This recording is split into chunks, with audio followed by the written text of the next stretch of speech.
Siu mengutuk nasibnya, menyadari betapa jauhnya faksi-faksi di dunia ini telah hancur. Bertekad untuk tak menunjukkan belas kasihan, ia memutuskan bahwa siapapun yang menentangnya akan mati. Sementara mereka yang berpotensi akan menjadi pengikut. Sedangkan para elf ini, mereka akan menjadi bonekanya. Di luar domain kegelapan, Drace menunggu dengan gugup, bertanya-tanya apakah semuanya baik-baik saja.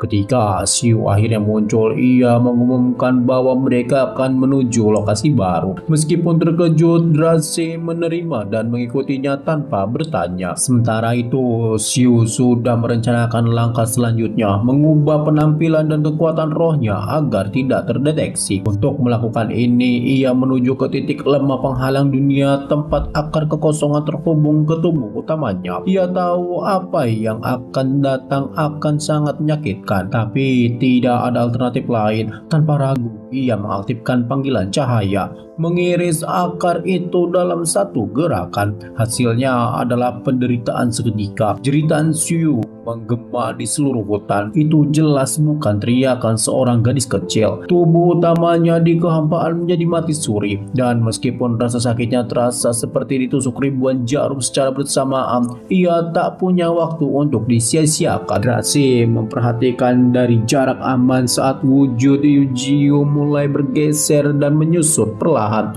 Ia berubah menjadi sosok humanoid yang menyerupai Dark Elf. Tanpa sepengetahuannya, Drace benar-benar tergila-gila dengan penampilan barunya. Meskipun terjebak di tingkat ketiga transenden dalam wujud ini, Eugeo memanggil tubuh Raja Binatang Laut dari kehampaan, sumber evolusi absolut. Raja Binatang Laut tak lebih dari mayat berjalan sejak kesadarannya dihapus. Namun kini waktunya telah tiba untuk memenuhi perannya. Di jantung wilayah para elf di planet hijau, ratu mereka mengamuk pada seorang utusan yang gemetar. Ia menyampaikan berita buruk.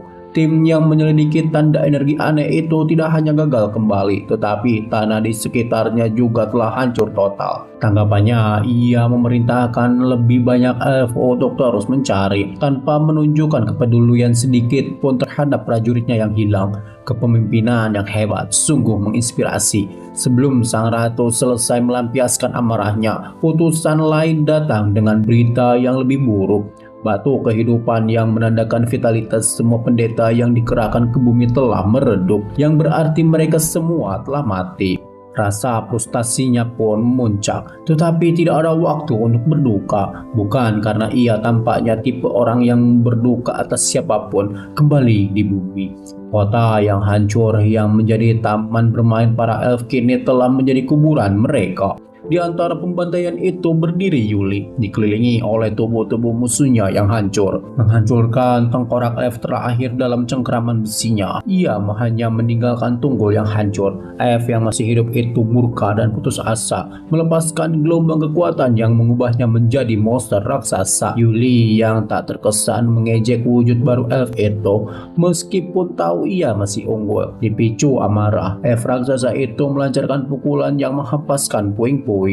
Namun saat debu mulai menghilang, Yuli berdiri tegak tanpa cedera. Setelah menggunakan kekuatannya untuk menangis serangan itu dengan puing-puingnya sendiri, bertekad untuk menunjukkan caranya kepada elf itu, Yuli menghantamkan seluruh bangunan ke arah penyerang, merobohkannya seperti rumah kartu. Namun ia tak berhenti di situ. Dengan tekad yang kuat, ia mengangkat beberapa bangunan yang menghancurkan secara berurutan, berniat menghancurkan elf itu hingga menjadi berlumuran darah.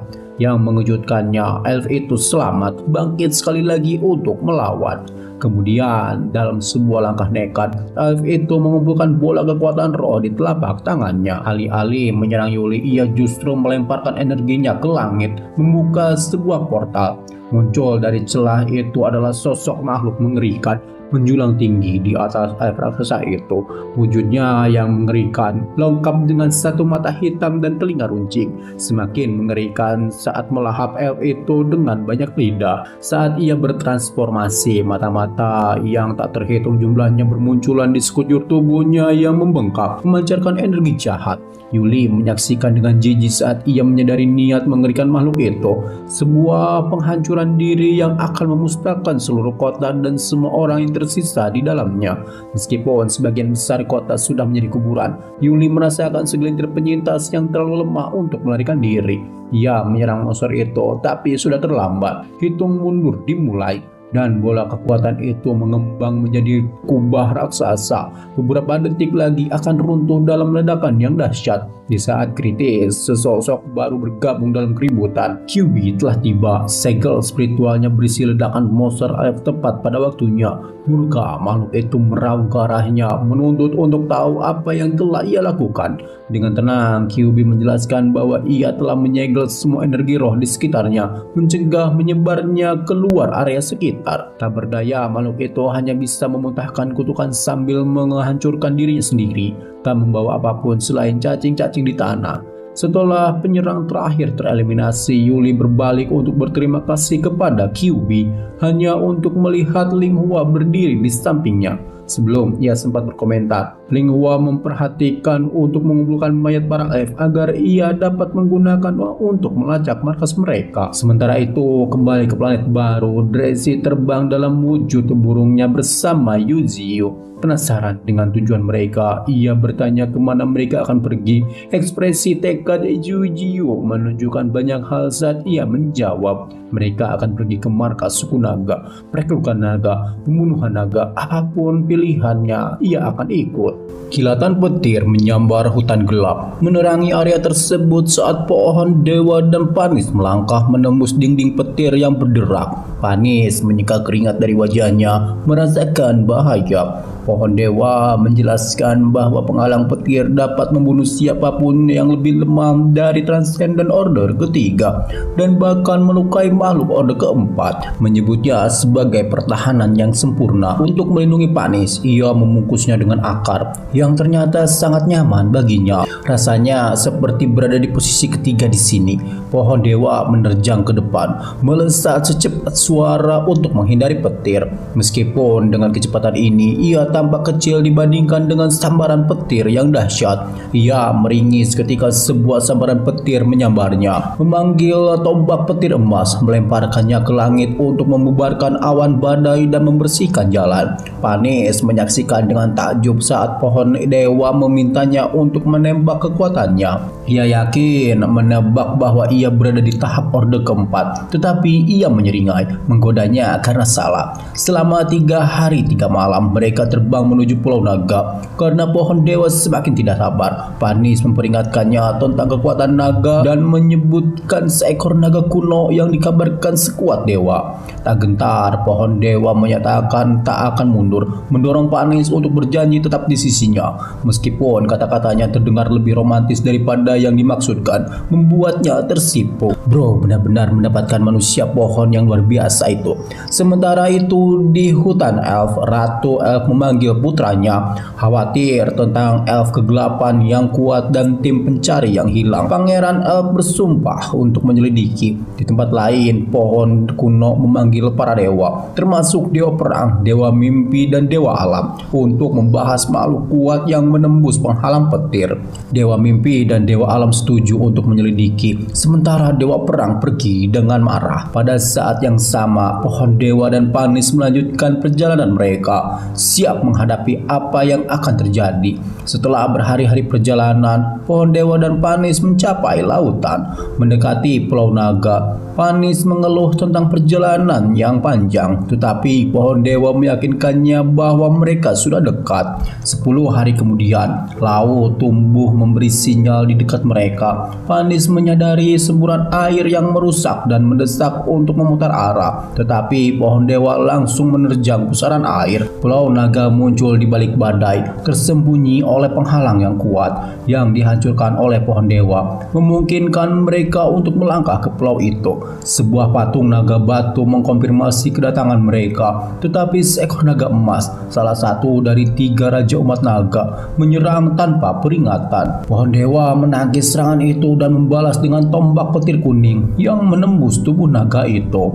Naga emas membalas dengan ekor berduri, membuat pohon dewa jatuh ke tanah, tetapi ia muncul tanpa cedera, mengejek naga itu. Naga emas itu menuduhnya sebagai bagian dari kelompok yang sebelum sebelumnya menyerbu, tetapi pohon dewa membantahnya. Saat naga emas bersiap menyerang lagi, seekor naga merah turun tangan, menyatakan bahwa kakek mereka ingin bertemu dengan pohon dewa. Mereka dikawal ke sarang naga, tempat naga-naga musuh yang tak terhitung jumlahnya menatap mereka. Di hadapan mereka berdiri naga kuno, seekor naga putih besar yang meminta maaf atas permusuhan sebelumnya, menjelaskan bahwa para elf telah menyerang mereka bulan yang lalu. Naga kuno kemudian mengakui kekuatan pohon dewa, akhirnya menyatakan kesediaannya untuk bekerja sama. Naga putih kuno segera mengenali pohon dewa sebagai makhluk luar angkasa dan merasakan tujuannya untuk membentuk aliansi dalam pertempuran yang akan datang. Kekuatan spiritual dan persepsi naga itu jauh melampaui yang lain,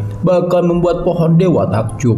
Naga kuno menyatakan bahwa dalam 1 tahun pohon dewa dan makhluk-makhluk bumi akan menghadapi musuh yang kuat. Ketika pohon dewa meminta bantuannya, naga kuno setuju tanpa ragu. Mengejutkannya, ia menjelaskan bahwa Pulau Naga berada di lapisan antara planet dan kehampaan, sehingga hampir mustahil untuk ditemukan. Panis menyadari mengapa banyak ras gagal menemukannya dan mengingat invasi para elf setengah tahun lalu yang menyebabkan banyak korban naga. Naga kuno menunjukkan luka-lukanya yang dalam, bukti kekuatan musuh, dan menjelaskan bahwa ada kekuatan yang lebih besar di balik serangan para elf. Pohon dewa meminta kerjasama naga kuno, tetapi naga itu awalnya menolak, membuat pohon dewa kesal. Setelah beberapa perdebatan, naga kuno akhirnya setuju untuk bekerja sama, membawa pohon dewa ke tempat terpencil untuk berdiskusi secara pribadi. Tidak ada yang perlu dilihat di sini, hanya 2 orang yang saling menggoda.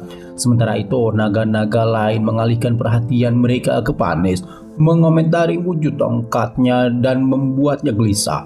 Kembali ke bumi, seorang elf yang ditangkap manusia menjadi sasaran eksperimen. Dewi Bunga menggunakan tekniknya untuk terhubung dengan pikiran elf tersebut, mengetahui serangan yang akan datang dalam 40 hari. Dia dan Anda mulai merencanakan strategi pertempuran baru. Di Pulau Naga, pohon dewa dan naga kuno melanjutkan diskusi mereka.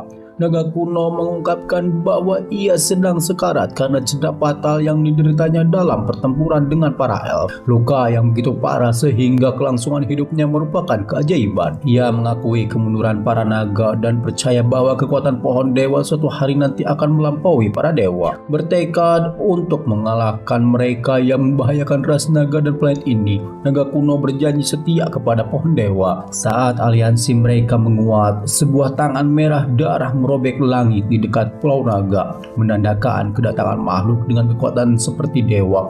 Bahaya sudah dekat, dan Pulau Naga kini menghadapi ancaman baru yang dahsyat. Naga kuno membuka mulutnya, memanggil bola emas bercahaya yang dipenuhi energi spiritual yang luar biasa. Pohon dewa mengamati, mengenali sebagai mutiara naga legendaris, artefak langka dan kuat. Naga kuno menjelaskan bahwa bola itu berisi seluruh kekuatannya dan menawarkannya kepada pohon dewa, menyatakan bahwa menyerapnya akan memberinya kekuatan naga. Akankah ia mendapatkan bola naga juga? Cari tahu selanjutnya di Dragon Ball Z. Cahaya terang bola itu menarik perhatian semua naga di pulau itu. Naga merah menyadari bahwa kakeknya telah membuat keputusan penting untuk mempercayakan masa depan klan naga kepada pohon dewa. Pilihan naga kuno didorong oleh kematiannya yang akan datang karena luka parah. Meskipun ia telah berusaha untuk sembuh, ia mengkhawatirkan masa depan klan naga dan kelemahan cucu-cucunya, melihat pohon ilahi sebagai satu-satunya harapan mereka. Panis berteriak, merasakan betapa pentingnya momen itu. Pohon dewa ragu-ragu tetapi akhirnya menyerap mutiara naga, menyatakan tanggung jawabnya atas masa depan klan naga. Saat kekuatan pohon dewa melonjak, aura mengerikan menyelimuti area tersebut, mendistorsi ruang dan mengguncang pulau. Naga merah bersiap merasakan bahaya yang mengancam. Dewa perang Dongu tiba menyatakan niatnya untuk menghancurkan Pulau Naga. Panis dan naga merah mengenali sebagai salah satu dari 3 dewa, dan kehadirannya memicu rasa takut yang mendalam dalam diri Panis. Dongu menyerang, menciptakan penghalang merah yang mulai menyelimuti pulau. Dia melepaskan iblis merahnya, mengirim mereka untuk mengincar sarang naga tempat aura pohon dewa memancar. Klan naga termasuk banyak transenden kuat berkumpul untuk mempertahankan rumah mereka. Panis berubah menjadi burung untuk melarikan diri, tetapi terdorong mundur oleh serangan iblis merah. Ledakan energi keemasan mengintervensi, menyerang iblis merah dan menyelamatkan Panis. Naga merah mendesak Panis untuk kembali ke pohon dewa sambil memperingatkannya untuk berhati-hati. Domo menghalangi pelarian mereka, menyatakan Pulau Naga sebagai altar pengorbanan. Ia menawarkan belas kasihan kepada naga merah jika ia menyerah, tetapi ia menolak dan memanggil Panis untuk bertarung bersamanya. Panis meskipun gugup bersiap untuk pertempuran hidup atau mati. Saat Domo mengisi bola energi yang mematikan, sebuah serangan tak terduga memaksanya untuk membuat penghalang untuk mempertahankan diri. Serangan itu berlanjut membumbung ke langit, dan Domo menyadari hanya satu makhluk yang bisa memberikan ancaman sejati, yaitu naga kuno. Raja Naga Putih muncul, menciptakan hembusan angin kencang saat ia bersiap menyerang. Mengumpulkan energi magic di mulutnya, naga kuno melepaskan ledakan energi besar yang menyelimuti langit. Domo tanpa gentar memanggilnya Raja Naga Putih, bersemangat untuk menghadapi kekuatannya. Pilar energi besar meletus ke langit saat pohon dewa menyerap mutiara naga sepenuhnya. Karena pohon dewa tidak dapat bertindak, Raja Naga Putih melangkah maju untuk menghadapi setan merah yang menyerang. Matanya yang berbinar menatap Domo, dewa perang salah satu musuh terkuat di planet ini. Kratos ingin bicara denganmu, adik kecil. Domo mengejek Raja Naga Putih. Terkejut ia masih hidup, tetapi sang raja bersumpah untuk mengalahkannya, bahkan jika itu mengorbankan nyawanya. Domo menyerang, menganggap raja lemah, sementara Panis berlutut, terkejut oleh kekuatan Domo yang luar biasa. Raja Naga Putih menahan pukulan yang menghancurkan gunung dari Domo, tetapi membalasnya dengan panas spiritual, menyerempet Domo dan membuatnya berdarah, melayang di udara. Raja melepaskan teknik pedang naga legendaris, meluncurkan rentetan bilah biru ke arah Domo. Sementara Domo menangkis sebagian besar bilah, beberapa bilah menyerang dan langsung membunuh setan merah. Murka dan berlumuran darah, Domo memanggil kapak perang raksasa, senjata yang sama yang digunakan untuk membunuh Raja Naga. Raja Naga Putih meningkatkan serangannya, menambahkan bilah yang lebih kuat, tetapi tanpa lelah. Ia menyatakan Pulau Naga terlarang bagi Domo, yang mengayunkan kapaknya bersumpah untuk membelah raja menjadi dua. Benturan antara kapak dan bilah naga menguapkan lingkungan sekitar, tetapi kapak Domo menembus mengenai kepala Raja Naga Putih. Raja pun roboh, kalah, sementara Domo mengakui kekuatannya tetapi mengklaim kemenangan. Seharusnya memanggil sepupunya yang telah lama hilang, Naga Putih es biru, untuk bertarung. Mengangkat kapak lagi, Domo meninggalkan luka yang dalam di dekat mata raja. Naga merah berteriak memohon agar kakeknya diselamatkan, tetapi naga hitam yang berkhianat itu menjepitnya ke tanah. Kapak Domo kesulitan menembus sisik Raja Naga yang keras, dan ia mengejek raja, menguji berapa banyak serangan lagi yang bisa ia tahan. Lelah dan tak berdaya, Raja Naga Putih menanggung siksaan Domo sampai Panis turun tangan, menembakkan panah ke leher Domo dan memerintahkannya untuk berhenti. Pertempuran selanjutnya saat klan naga bertarung melawan setan merah yang tak kenal lelah memimpin serangan. Naga emas meraung putus asa untuk mencapai Raja Naga Putih yang terluka, tetapi rentetan sinar mata memaksa para naga mundur. Frustasi, naga emas tidak dapat menembusnya. Sementara itu Domo memelototi Panis, geram atas campur tangannya. Dengan satu serangan ia melemparkannya, meninggalkannya berlumuran darah dan tak bergerak. Naga merah meneriakkan namanya, tak berdaya. Domo mengangkat kapaknya untuk menghabisi Raja Naga Putih hingga cahaya keemasan menyambar. Pohon dewa telah tiba, lebih kuat dari sebelumnya setelah menyerap telur naga. Dengan kekuatan yang luar biasa, ia menendang Domo, lalu menyelamatkan Panis, bersumpah untuk membalas dendam. Berbekal kekuatan, ia menghadapi para penyerbu. Naga hitam tercengang oleh kekuatannya, sementara naga emas ragu ia mampu melawan Domo.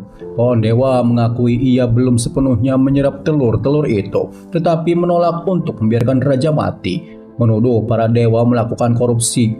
Pohon dewa menghadapi penolakan Domo dengan dominasi yang nyata, bergerak lebih cepat daripada reaksi Domo. Ia mencegat serangan berikutnya, menghentikan dengan satu tangan, menghancurkan tanah di bawah mereka. Medan perang menjadi sunyi. Ordo keempat menghentikan serangan Ordo kelima, mustahil atau bukan. Domo tertegun, menyadari serangannya berhasil diblok dengan mudah. Pohon dewa menyeringai, tak terpengaruh dengan semburan cahaya keemasan. Ia membalas, membuat Domo terbanting ke tanah. Naga hitam mulai panik. Domo berjuang untuk bangkit. Tubuhnya yang dulu tak terkalahkan terguncang. Pohon dewa berdiri tegap, penuh kemenangan. Kekuatannya kini bahkan melampaui peringkat Orde keempat.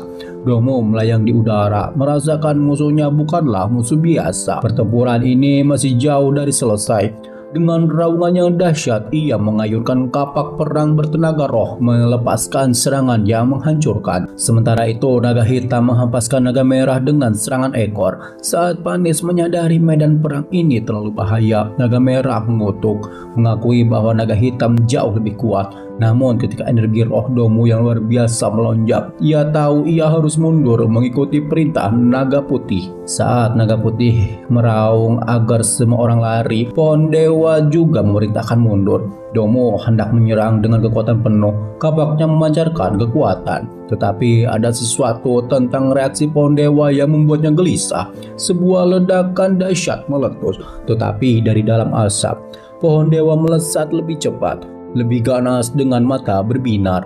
Mengejutkan Domo, pohon dewa membantingnya ke tanah. Domo dengan cepat menangkis, lalu meraih lengan pohon itu, menyeringai bahwa musuhnya jatuh. Ia melemparkan pohon dewa ke tanah, dilanjutkan dengan rentetan pukulan bertenaga roh yang tak henti-hentinya. Pohon dewa melepaskan diri, berputar di belakang untuk membalas. Tetapi Domo menangkap serangan itu dengan mudah. Kekuatannya melonjak, sinar emas energi roh terpancar dari tubuhnya. Pohon dewa berjuang untuk mempertahankan posisinya, tetapi terhempas ke lereng gunung. Domo memegang sepotong lengan pohon itu sebagai bukti dominasinya, tetapi pohon dewa langsung meregenerasi menggunakan akarnya. Menyaksikan bentrokan ini, Raja Naga Putih terkagum-kagum. Keduanya berada di luar pemahamannya. Domo yang curiga menghubungkan pohon dewa dengan sebuah legenda kuno, menyatakan bahwa pohon itu bukan sekedar peri. Pohon dewa menyangkal adanya hubungan apapun, tetapi dengan berani mengklaim ia akan melampaui makhluk kuno itu. Mencemooh pernyataan ini sebagai hal terlucu yang pernah didengarkannya hari ini. Domo tertawa, memanggil bola energi roh yang besar dan menyala-nyala. Peringatan spoiler itu sebenarnya bukan lelucon. Panis dan para naga panik karena serangan ini dapat melenyapkan Pulau Naga sepenuhnya. Raja Naga Putih berperang dengan putus asa. Rumahnya yang dilindungi selama berabad-abad berada di ambang kehancuran. Domo melemparkan bola energi ke pohon dewa. Pohon itu membalas dengan akar, tetapi satu persatu mereka patah di bawah kekuatan bola. Langit menjadi gelap, medan perang menjadi sunyi kecuali satu titik cahaya yang menyilaukan, di mana pohon dewa yang berperang dengan susah payah berjuang untuk menahan serangan itu. Kemudian ledakan meletus menelan pohon dewa sepenuhnya. Pohon dewa berjuang di bawah bola energi Domo, terdorong ke tanah tetapi masih bertahan. Akarnya hancur karena tidak cukup kuat. Kemarahannya meluap-luap. Dalam gerakan putus asa, pohon dewa berubah menjadi raja cangkang hitam, memperkuat kekuatannya untuk menyerap dan menggandakan serangan. Tanah bergetar, Panis, naga merah dan naga emas menyaksikan dalam ketegangan yang hening. Bola energi tetap tertekan, meninggalkan pohon dewa tanpa cedera. Panis tertegun dan mengira Domo telah menghabiskan kekuatannya. Namun pohon dewa mengungkapkan bahwa ia bahkan belum mengerahkan seluruh kemampuannya. Domo tertawa. Serangan itu hanya pemanasan. Ia memunculkan beberapa bola energi, masing-masing membesar. Raja Naga Putih menyadari serangan itu mendistorsi medan magnet Pulau Naga. Ini di luar kendali mereka. Naga merah mendesak naga emas untuk membebaskan diri dan mengevakuasi semua orang. Jika tidak, Pulau Naga akan hilang. Sementara itu, naga hitam menuntut untuk tahu apakah Domo benar-benar berencana menghancurkan pulau itu. Domo menyeringai. Tentu saja, ia berencana. Karena tak bisa menang, Raja Naga Putih membuat keputusan akhir. ia harus terhubung kembali dengan tubuh utama Pulau Naga. Ia memerintahkan Panis dan pohon dewa untuk bersembunyi di tempat perlindungan rahasia, tempat perlindungan yang pernah ia gunakan untuk melarikan diri dari musuh.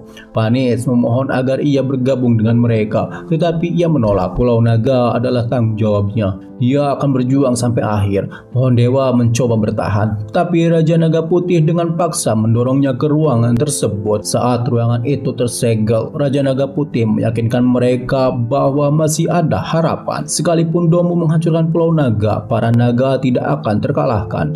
Domo mengejek tekadnya, menyebutnya sia-sia. Namun tiba-tiba Raja Naga Putih meletus dengan kekuatan, mengguncang seluruh medan perang. Lautan bergolak saat Pulau Naga terangkat dari air, menampakkan wujud aslinya sebagai naga raksasa. Raja Naga Putih yang kini menyatu dengan inti pulau menantang Domo dalam satu pertempuran terakhir. Domo mengerutkan kening, tetapi akhirnya mencemooh. Itu tidak akan mengubah apapun. Ia bergerak untuk melancarkan serangan terakhir. Di dalam ruangan tersembunyi, pohon dewa mengerang kesakitan. Ia mendesak Panis untuk melarikan diri sekarang. Kolom energi menghancurkan penghalang, memaksa mereka melarikan diri saat tempat perlindungan mereka runtuh di sekitar mereka. Pohon dewa merenungkan janji Raja Naga Putih yang diingkari. Pulau Naga terkapar dalam reruntuhan, sebuah pengingat suram tentang apa yang telah hilang. Cukup untuk membuat pria dewasa menangis dengan kematian Raja Naga Putih. Pohon dewa berduka atas kehilangan sahabat sejati pertamanya. Panis menyadari kesunyian pohon dewa, dan tiba-tiba kekuatannya yang luar biasa meletus, memenuhi langit dengan energi gelap yang berderak. Klan Naga Tiba dihancurkan oleh kematian pemimpin mereka. Naga Emas bersumpah untuk membalas dendam. Amarahnya membara. Naga Merah memperingatkan untuk tidak terburu-buru berperang, tetapi Naga Emas tidak mau mundur. Pohon dewa bertanya apakah mereka tahu di mana Domo berada, dan dengan langkah yang mengejutkan menyatakan ia akan membalaskan dendam mereka yang gugur, mengejutkan semua orang dengan tekadnya yang tak terduga. Panis memperingatkan bahwa membalas dendam akan memicu perang dengan para dewa dan makhluk kuat lainnya, membuat mereka tidak memiliki kesempatan untuk bertahan hidup. Namun, pohon dewa mencemooh para dewa, menyebut mereka penipu. Ia mengumumkan bahwa ia akan menggantikan mereka dengan permata keluarga Rogard dan kayu ilahi. Secara harfiah, dengan sedikit cara, pohon dewa mengambil alih komando, menjadi pemimpin baru klan naga. Ia memerintahkan Naga Merah untuk mengumpulkan naga-naga yang tersisa, dengan Panis bertindak sebagai komunikator. Bersama-sama, pohon dewa dan Naga Emas berangkat, sementara pohon kuno mempertanyakan tindakan Domo dalam memperingatkan musuh-musuh baru di Cakrawala. Domo berlutut, menahan tekanan luar biasa dari pohon kuno, tetapi mengutuknya dalam hati. Pohon kuno memimpin perburuan naga yang tersisa dan memerintahkan Domo untuk tetap berada di wilayahnya. Tapi Domo menyembunyikan informasi penting tentang sesuatu yang mungkin menyaingi kekuatan pohon kuno dan memilih untuk merahasiakannya. Saat Naga Emas memimpin jalan menuju klan Elf, pohon dewa memperkirakan mereka akan membutuhkan 15 hari lagi untuk mencapai Domo. Tanpa ragu, pohon dewa terus maju, mempersiapkan diri untuk konfrontasi. Pohon dewa menciptakan permata hijau bercahaya dan memerintahkan Naga Emas untuk melahapnya, meningkatkan kecepatannya untuk perjalanan mereka. Naga Emas dengan cepat menelan permata itu, memperoleh kecepatan luar biasa saat ia memimpin jalan. Sementara itu, Naga Merah membawa Panis menuju tempat perlindungan naga tersembunyi, mencari keselamatan. Tiba-tiba seberkas energi menghantam Naga Merah di tengah penerbangan, melukainya. Panis bergegas untuk memeriksa kondisinya. Tiba-tiba Panis merasakan kehadiran gelap yang menindas dan berbalik untuk melihat Dewa Alam, makhluk raksasa yang memancarkan energi gelap, berdiri diam dan mengamati mereka. Karena menatap mereka seperti mata vegan di pinggiran barbeque. Dewa Perang telah memperingatkan Dewa Alam tentang Dark Elf yang kuat dan menugaskannya untuk menyelidiki lebih lanjut. Naga Merah bertekad melindungi Panis. melancarkan serangan terhadap dewa alam, berharap memberinya cukup waktu untuk melarikan diri. Dalam tindakan tanpa pamrih, naga merah mengorbankan dirinya, mendesak Panis untuk melarikan diri dan bertahan hidup. 7 hari kemudian, naga emas akhirnya tiba di wilayah Domu, ditemani oleh pohon dewa. Naga emas memberitahu pohon dewa bahwa jika mereka mempertahankan kecepatan mereka saat ini, mereka akan mencapai kota Domu dalam 2 hari lagi.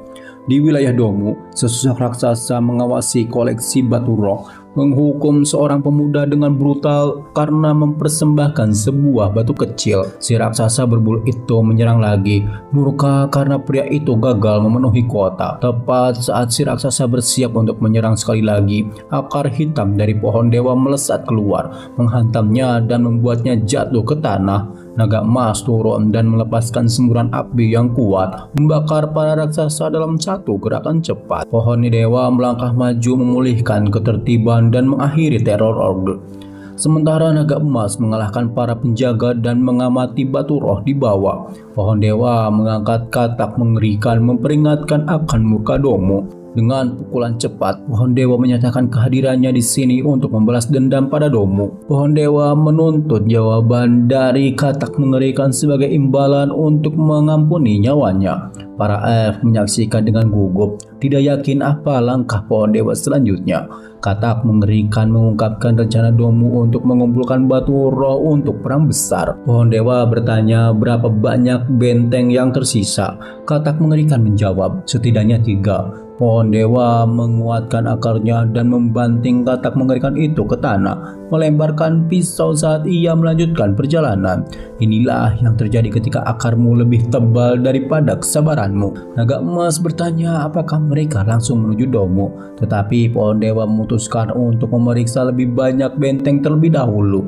Sementara itu, katak mengerikan mendesak penduduk desa untuk membantu, tetapi seseorang mulai menyiksanya. Di benteng berikutnya, gelap dan menakutkan, seekor laba-laba iblis memberitahu Domu tentang kehancuran 3 benteng.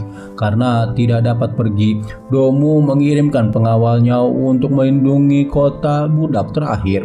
Kota itu menderita di bawah penguasa kota yang menikmati makanan mewah sementara penduduknya kelaparan. Putranya mengabaikan penderitaan itu dan surat Domu memperingatkan kemungkinan serangan. Tiba-tiba akar-akar muncul dari tanah menghancurkan istana. Penguasa kota menyangkal ancaman itu, bahkan ketika istananya runtuh di sekelilingnya. Pohon dewa mengabaikan pernyataan sia-sia penguasa kota, bertekad untuk menyelesaikan misinya. Kasim, ibu Domu yang tangguh, berdiri tegap meskipun menerima pukulan langsung dari pohon dewa. Ia memar tetapi tak mau jatuh. Kekuatannya yang tak tergoyahkan terlihat jelas saat ia mengayunkan tongkat besinya yang besar, penuh percaya diri ke arah pohon dewa. Namun pohon dewa tetap tak bergeming, bahkan tak bergerak untuk bereaksi terhadap serangan dahsyatnya. Tiba-tiba sekelompok goblin menyerbu ke tempat kejadian, dipimpin oleh seorang goblin yang gugup. Ia langsung diliputi rasa ngeri saat melihat kehancuran yang disebabkan oleh pohon dewa. Dalam sekejap, pohon dewa mengangkat akarnya dari tanah, menjerat para goblin dan membuat mereka tak berdaya, terperangkap oleh kekuatan yang luar biasa. Kasim juga mendapati dirinya tersangkut di akar pohon dewa, babak belur dan tak sadarkan diri.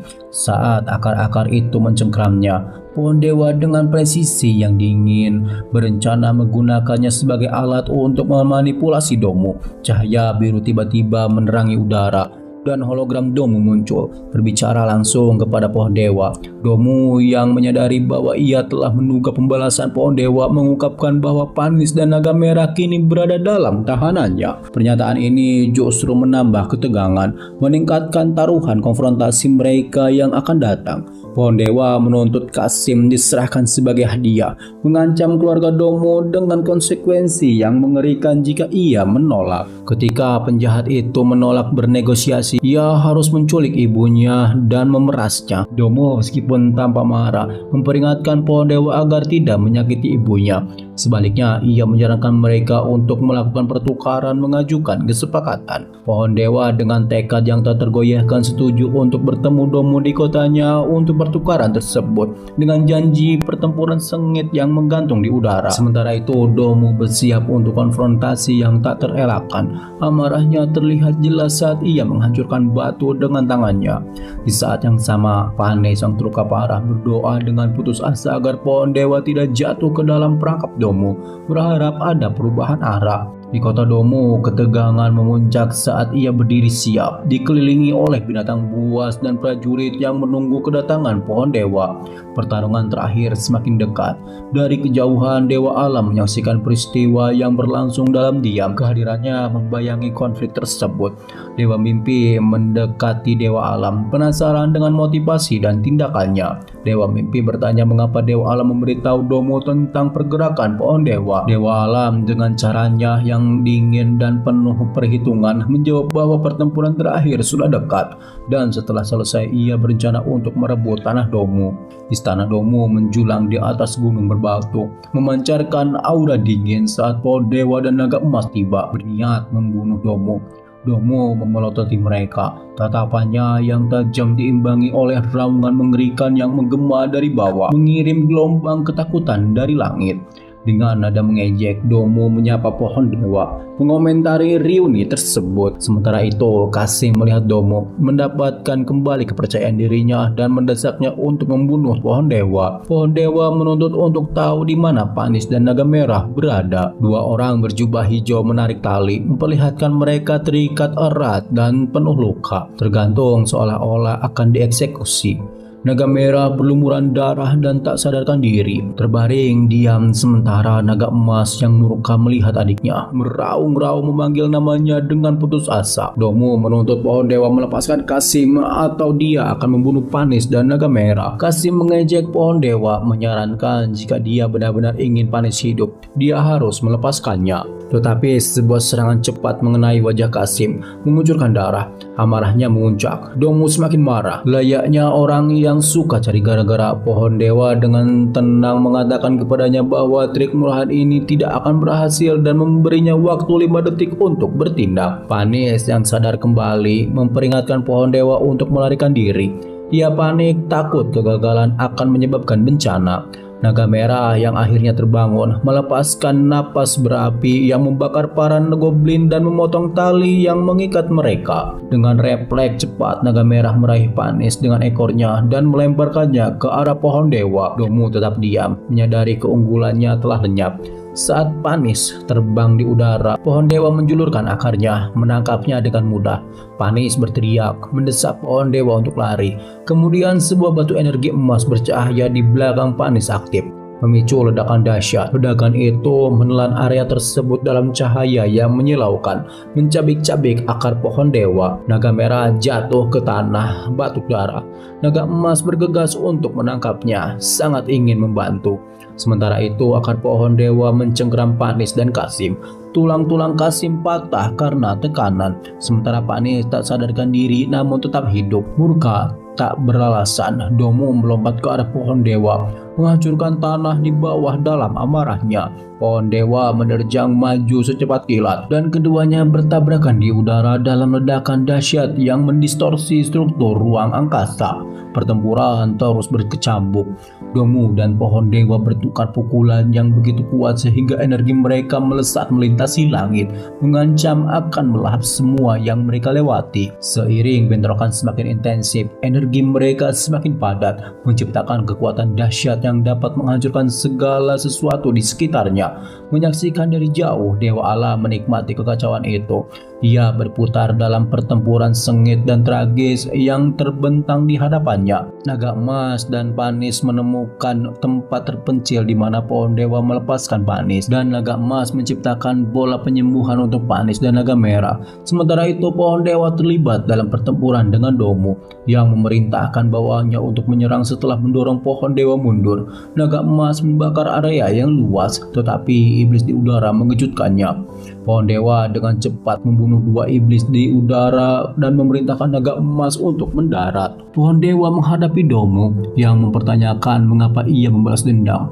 Pohon dewa ragu-ragu sebelum menjelaskan bahwa kekuatan dan penindasan adalah bagian dari alam. Domo mencoba menjebaknya, tetapi pohon dewa membalas dengan pukulan kuat, membuat Domo terbang dan mematahkan wajahnya. Akar besar menerjang dan pohon dewa menuduh Domo tidak layak untuk memerintah. Dalam gerakan tak terduga, pohon dewa menunjukkan wujud aslinya, membuat Domo tertegun. Baru saja berubah menjadi kaiju sepenuhnya. Sebuah mulut raksasa terbuka, melepaskan gelombang energi spiritual. Binatang-binatang gemetar saat kekuatan pohon dewa meningkat. Naga emas berjuang melawan energi yang luar biasa, dan Domo menyadari besarnya kesalahannya. Dewa alam menyaksikan dengan kaget, menyadari bahwa pohon dewa adalah makhluk transenden tingkat kelima. Domo yang kini putus asa menanyakan identitas asli pohon dewa. Pohon dewa mengungkapkannya, tetapi Domo mengabaikan maknanya. Domo menerjang maju hanya untuk disambar bola-bola emas yang semakin kuat setiap kali mengenai sasaran. Ia jatuh ke tanah saat energi pohon membelah gunung menjadi dua. Naga emas menyaksikan dengan kagum saat pohon dewa menuntut perhatian untuk menunjukkan kekuatan sepenuhnya. Energi memuncak, menyatu dengan kekuatan peri kegelapan, dan sinar raksasa mengguncang bumi itu sendiri. Sosok raksasa pohon dewa muncul dari reruntuhan, menjulang di atas Domo. Dengan raungan, pohon dewa menyerang Domo.